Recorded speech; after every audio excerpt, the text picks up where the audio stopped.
Հայաստան դաշինք, միասին կարող ենք։ Ընտրիր 17-ը, ընտրիր Հայաստանը։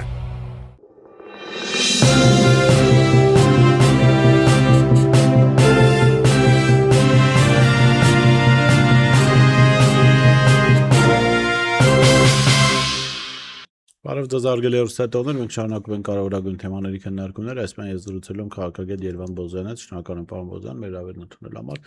Հայ-ռուսական հարաբերությունները էականորեն լարվել են եւ մենք արդեն հասել ենք նրան, որ ռուսական կողմից սանկցիաներ են կիրառվում Հայաստանի տնտեսության նկատմամբ եւ ռուսները շատ հստակ եւ աներկբա առանց երկրորդ կարծիքի բացատրում են ինչու, ասում են որ մենք պատրաստ չենք ֆինանսավորել այն թշնամական ճանապարհը, որը վարում է Հայաստանը Ռուսաստանում կամ որ ուղղությամբ որ գնում է։ Հիմա իշխանությունները ասում են, որ այն արտադրությունը գյուղատնտեսական որ կար, գնում է Ռուսաստան, մենք կտանենք Եվրոպա։ Մենք գիտենք, որ դա կեղծիք է եւ հունիսի 7-ից հետո եթե կարողանում են վերարտադրվել, պարզվելու է, որ որևէ տեղ չի տարվելու այդ բերքը եւ ընկնելու են Ռուսաստանի ոտքերը։ Ինչ իրավիճակ ունենք այս իմաստով եւ արդյոք ձեր գնահատմամբ ժողովուրդը հավատում է, որ կարելի է Եվրոպա տանել արտադրություն, որ իրենց պետք չի։ Տեսեք, ընդհանուր առմամբ նախ սկսենք այն բանից, որ այս ամեն ինչը գնում է այս ընտրության ֆոնին։ Այսինքն հունիսի 7-ին որոշվելու է, թե Հայաստանը ինչ ուղղությամբ է զարգանալու։ Եթե մինչև այս վերջին ընտրությունները, բանանացած նախկին բոլոր ընտրությունները ներքին օրակարգով էին պայմանավորված, Տեր-Պետրոսյանի ժամանակ, Քոչարյանի ժամանակ, Սերժ Սարգսյանի ժամանակ, նույնիսկ Նիկոլ Փաշինյանի 2018-21 թվականի ընտրությունների ժամանակ, այնուամենայնիվ ներքին օրակարգը դոմինանտային դեր էր կատարում։ Ապա այս ընտրություններում առաջին անգամ ընտրություններում անուղղակի կամ ուղղակի մասնակցում է ոչ միայն հայ ժողովուրդը, այլ դրսի հիմնական կենտրոնները։ Գաղտնիք չի, որ Միացյալ Նահանգները, Եվրոմիությունը, Թուրքիան եւ Ադրբեջանը անվերապահ աջակցում են Նիկոլ Փաշինյանին։ Անվերապահ հասկանալի պատճառներով Ռուսաստանը աջակցում է Նիկոլ Փաշինյանի ընդդիմախոսներին։ Դա էլ է հասկանալի։ Հիմա բոլորը իրենց քայլերը անում են, իրանք ուղղակի կամ անուղղակի փորձում են ներազդել ընտրության արդյունքների վրա։ Միացյալ Նահանգները իրենց ձևով են ուզում անեն, Թուրքիան եւ Ադրբեջանը իրենց ձևով անում, տեսեք, Ադրբեջանի տարածքով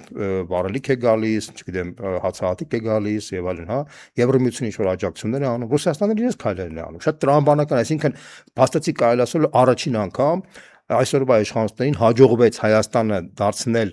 բախման գոտի եւ այդ բախման գոտին մենք առերեսվում ենք այս պայդրությամբ եւ որից դուրս գալը շատ դժվար է լինելու եթե այս իշխանությունը վերարտադրեց, որը քիչ հավանական է, ապա ես կարող եմ երաշխավորված ասեմ, որ Հայաստանը դառնալու է նոր Ուկրաինա կամ նոր Վրաստան, որը հայտնվելու է հավերժ պատերազմների մեջ, սովի մեջ, աղքատության մեջ, այն ինչ որ հիմա մենք տեսնում ենք Ուկրաինայում։ Սա միանշանակ է, որովհետեւ այս մոդելը կիրառվել է եւ Վրաստանում, եւ Ուկրաինայում, եւ Մոլդովայում, ժամանակին ու Ադրբեջանում փորձեց կիրառվել, բայց այս մոդելը ապագա չունի, այս մոդելը բերում է միայն քաոսի, ոչնչացման, պատերազմների, աղքատության եւ տնտեսական փլուզման։ Սա միանշանակ է։ Հիմա հայ ժողովուրդը պետք է այդ ընտրությունը կատարի։ Այդ ընտրության ժամանակ ինքը արդեն բավարար կորուստներ ունեցել է, Արցախը մենք կորցրել ենք, 4000 երեխա կորցրել ենք, մեր վնասները արդեն այնքան մեծ են, որ երկրորդ փուլում երկրորդ վնասները տալը արդեն կներ հիմարություն։ Սա է խնդիրը։ Պարոն Բոզյան, տեսեք, իրենք ասում են, որ մենք հանում մեր ինքնիշխանության կամ գյուղատնտեսական արտադրանքի համար պատրաստ չենք զիջել մեր ինքնիշխանությունը։ Բայց մենք տեսնում ենք, չէ՞, որ այդ ինքնիշխանությունը ուղղակի դրված է Ադրբեջանի նախագահի ոտքերի տակ, որովհետև եթե սահմանադրությունը փոխվում Ալիևի պահանջով, ինչ ինքնիշխանության մասին է խոսքը։ Տեսեք, դրանք սա սպեկուլյացիաներ են բառից բունի իմաստով։ Ինչ ինքնիշխանության մասին է խոսքը։ Այս մարդը պարզապես խնդիրը դրված է, որ Հայաստանը Ռուսաստանի ազդեցությունից դուրս բերեն դնել Թուրքիայի ազդեցության տակ, եւ այդ Թուրքիայի ազդեցության տակ դնելու խնդիրը շատ բարդ խնդիր է, որովհետև դա կապված է ինքնության հետ կապված, հայ ժողովուրդը ունի Թուրքիայի հետ հարաբերությունների մոտ հսկայական եւ շատ ողբերգական փորձ եւ փորձում են այդ ինքնության խնդիրը փոխել եւ թշնամիներին սարքել բարեկամներին սարքել թշնամի, որը շատ դժվար է, կներեք ոչխարին է դժվար տես բան անել։ Հասարակ մարդը, որ բանականություն ունի, ոնց կար այդ մարդուն հնարավոր լինի, որ մարդը ասի, որ չէ, գիտես ինչ 15 թվականին ոչ թե ցեղասպանություն ա եղել, այլ հարսանիք ա եղել, հա, sense բան հնարավոր չի ձևակերպել։ Բայց այս մարդու վրա դրած այդ խնդիրը, ինչի է դրած այդ խնդիրը։ Ես այդ խնդիրը բացեմ։ Հիմնական այսօրվա միջազգային արևմտյան կենտրոններում դրած այն հարցը, որ փաստացի Ռուսաստանի, Չինաստանի դաշինքը մեծ վտանգ է սպառնում Միացյալ Նահանգներին եւ Եվրոմիությանը։ Այդ դրա հետ կապված պետք է ամեն ինչ անեն, որ դիմակայել այդ խնդրին։ Ուկրաինական ճգնաժամը այդ դիմակայելան էլեմենտներից մեկն է, բայց տեսնում են, որ ուկրաինական ճակատում չեն կարողանում հաղթել Ռուսաստանին։ Օբյեկտիվորեն իրանց պետք է երկրորդ ճակատ բացեն։ Երկրորդ ճակատը կարող են բացել բացառապես միայն հարավից Թուրքիայի միջոցով։ Թուրքիան մինչև այս պահը փորձել է չեզոք պահել։ Առնվազն գոնե առևտուր անում, չի ուզում միանշանակ դեմ դուս գա Ռուսաստանի դեմ։ Ինքը առնվազն իրան փորձում է թանկացնել, հա։ Հիմա արևմուտքը ասում է դու պետք դու քանի որ դու արևմտյան դաշինքի ՆԱՏՕ-ի անդամ ես, դու պետքա այնպես որ մյուսներն են, դու պետք է ստեցան այդ ակտիվ դեր կատարես։ Ինքը ասում է, ես ՆԱՏՕ-ի անդամ եմ, բայց ԵՄ անդամ չեմ, դուք ԵՄ չենք ընդունում։ Եվ այլն եւ այլն։ Հիմա հասել է այն վիճակին, որ իրանք ասում են, որ ինքը Թուրքիան ասում է, ես չունեմ հնարավորություն, ռեսուրսներ, որ երկրորդ ճակատը բացեմ։ Առնվազն չունեմ ընդհանուր սահման Ադրբեջանի հետ։ Ընդհանուր չունեմ սահման կենտրոնական Ասիայի երկրներ, որպեսզի կարողանամ այդ բանը բացեմ։ Իրանք ասում են, այդ խնդիրը կլուծենք։ Առաջի փուլը լուծեցին Արցախը վերացնելով, երկրորդ ուզում են Հայաստանը վերացնել։ Հայաստանը վերացնելու ինչ ձև կա։ Հայաստանը վերացնելու այդ ձևը հետևյալն է, որ հրճակել թշնամի Ռուսաստանին եւ հրճակել բարեկամ Թուրքիային։ Այս խնդիրը պետք է լուծի Նիկոլ Փաշինյանը եւ իր բանդան, որ այսօրվա իշխանության մեջ հայտնվել է 8 տարի կառավարում է։ Իհարկե, այստեղ նաեւ մեծ մեղք ունեն նաեւ մեր գործընկերները, մեր դաշնակիցները, որոնք 8 տարի հանդուրժել են այս խայտարակությանը, մտածել են, որ կարելի է լեզու գտնել իրանց հետ բան, եւ մեր ժողովուրդը տառապել է այս 8 տարվա ընթացքում։ Բայց հիմա, քանի որ բոլոր փակագծերը բացվել են արդեն, այս մարդը Զելենսկին հրավիրեց մայիսին, այս մարդը այս ֆորումում, հա,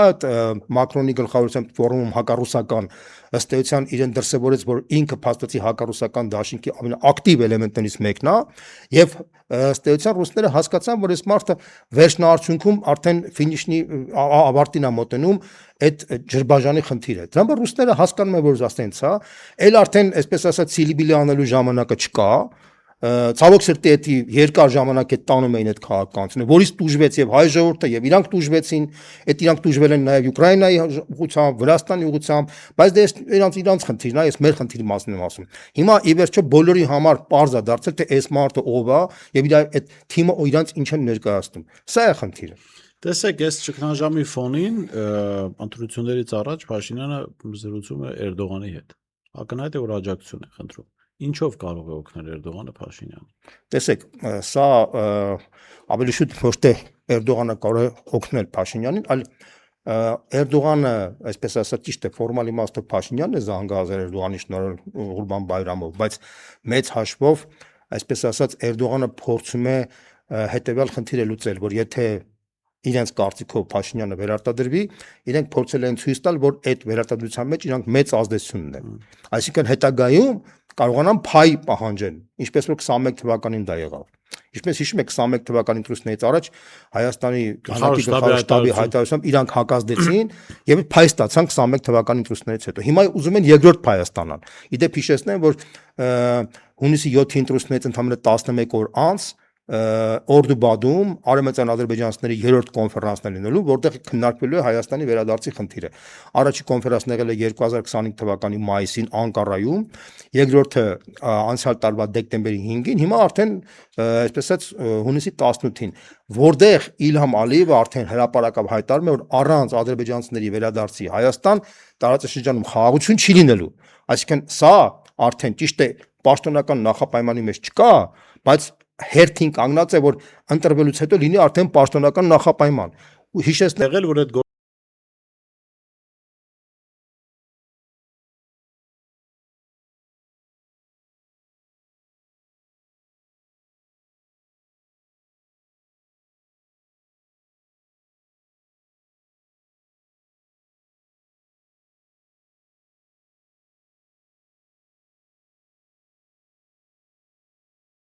գործողություն արվի ընտրություններից Այո, հիմա նույնը ստեղ է, այսինքն իրանք փաստորեն Իլհամ Ալիևն ու Նիկոլ Փաշինյանը պայմանավորվում են, որ այդ կոնֆերանսը լինի հունիսի 7-ից հետո, որպեսզի Նիկոլ Փաշինյանը հեշտությամբ կարողանա վերարտադրվել, բայց քանի որ մի անգամ խաբեբան, երկրորդ անգամ խաբեբան, երրորդ անգամ հնարավոր չէ խաբելը այսպես թաքցնել, արդեն հիմա բոլորը հասկանում են թե ինչ է կատարվում, մեր ժողովուրդը արդեն ոտքի է կանգնել, եւ ժողովուրդը ոտքի կանգնելով ես վռնդելու է հունիսի 7-ին այս խայտարակությունից, եւ այս իր խմբակը ասենք կորցնելու է իշխանությունը եւ արդեն գալու է նոր խնդիր բացահայտվելու են այն Թուրքիայի դավաճանական գործակալական ցանցը, որը մինչև հիմա կառավարել է Հայաստանը եւ արդեն հասկանալի կլինի թե ինչի այս դավաճանները իրենց դավաճանությունը թաքցնելու համար հայնասեր մարդկանց փորձում են դավաճանի պիտակ կպցնել։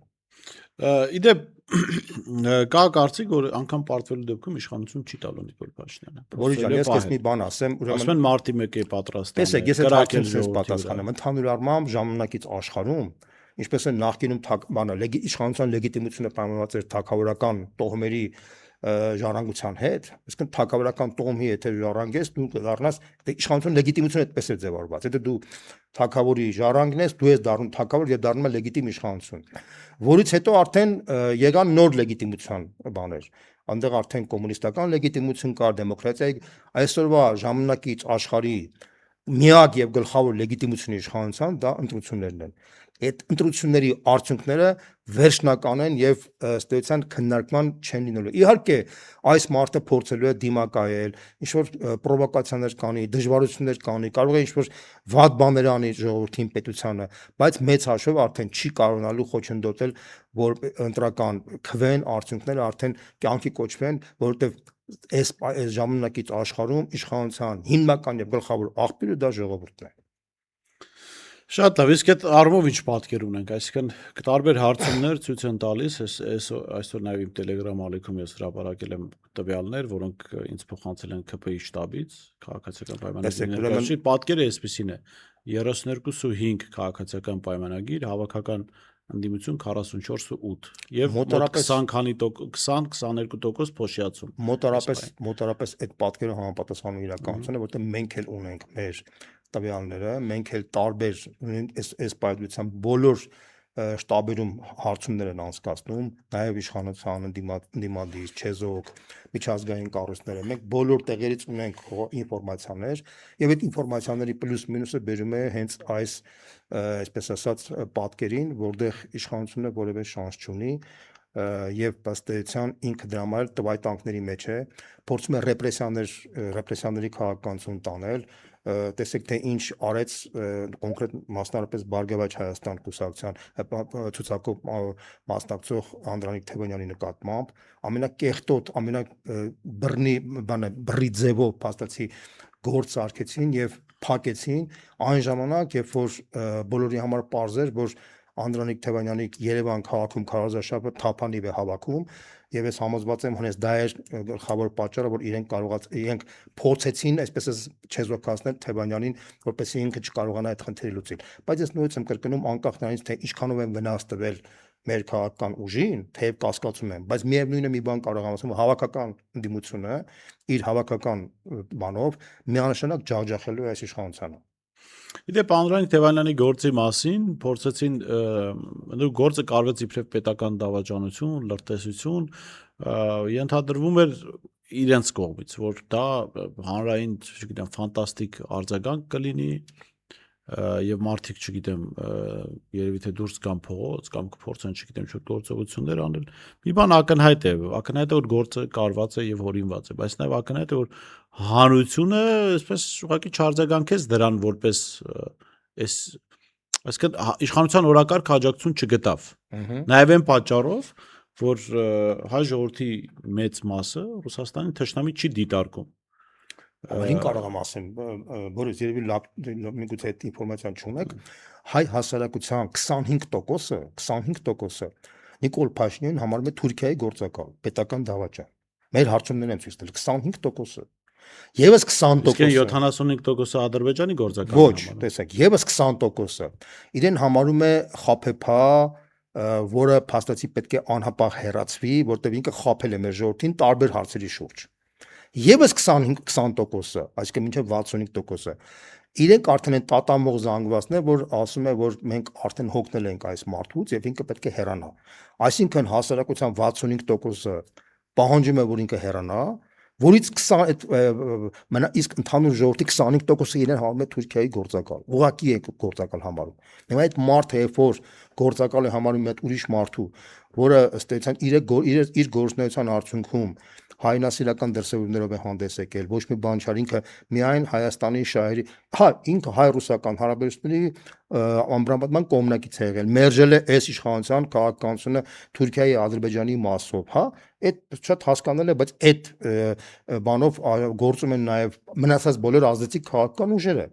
Նույնիսկ ինքը իր, այսպես ասած,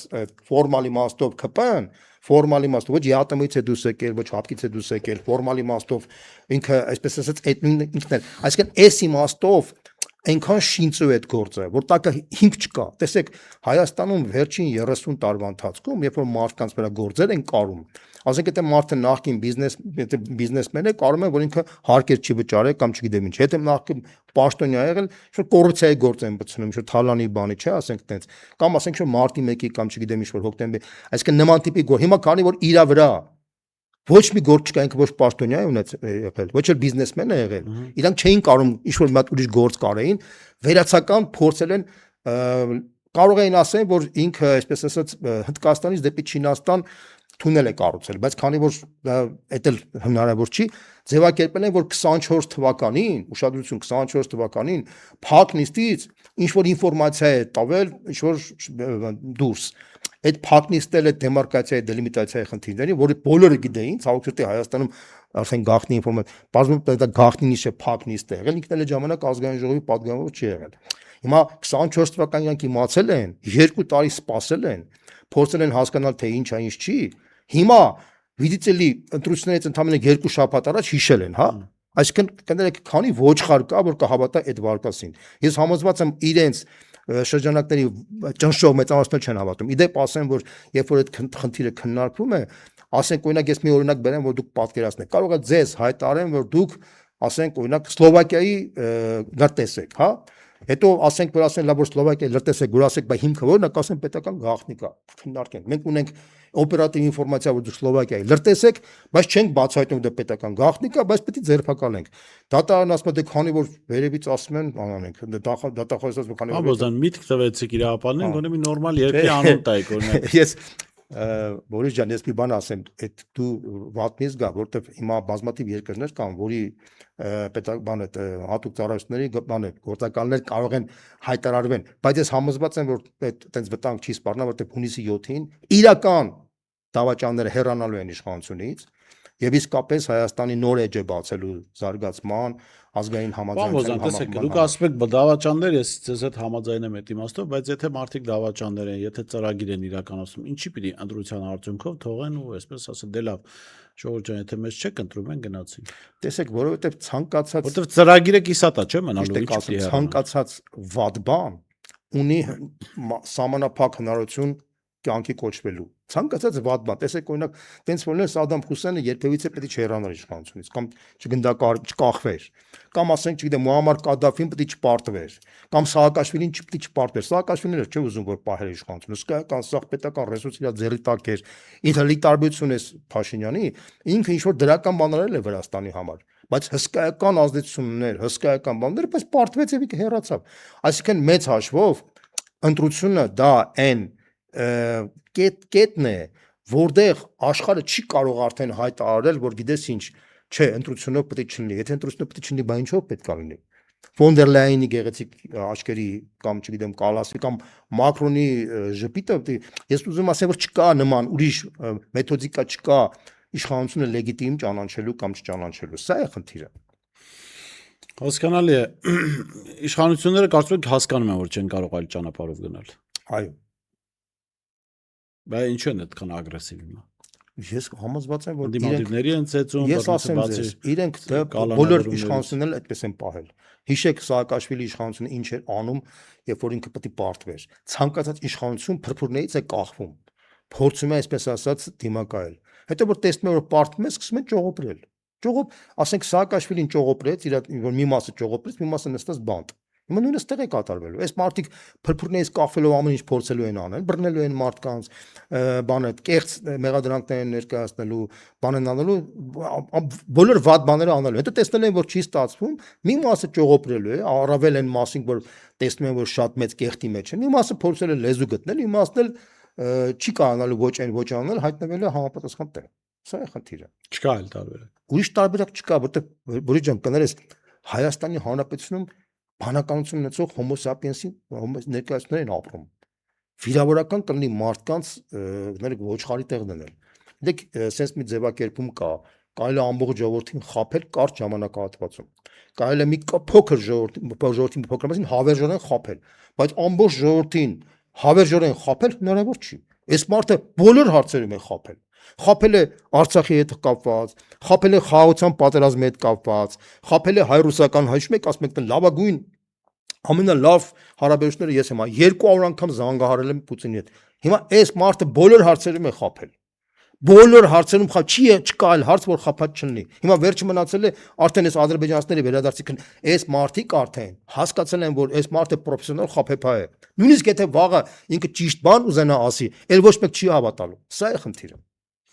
Հասկանալի է։ Շնորհակալ եմ, պարոն Բոզյան, հետաքրքիր զրույցի համար։ Ես շեշտում զրուցում եի քաղաքագետ Երվանդ Բոզյանի հետ, տեսություն կհանդիպենք։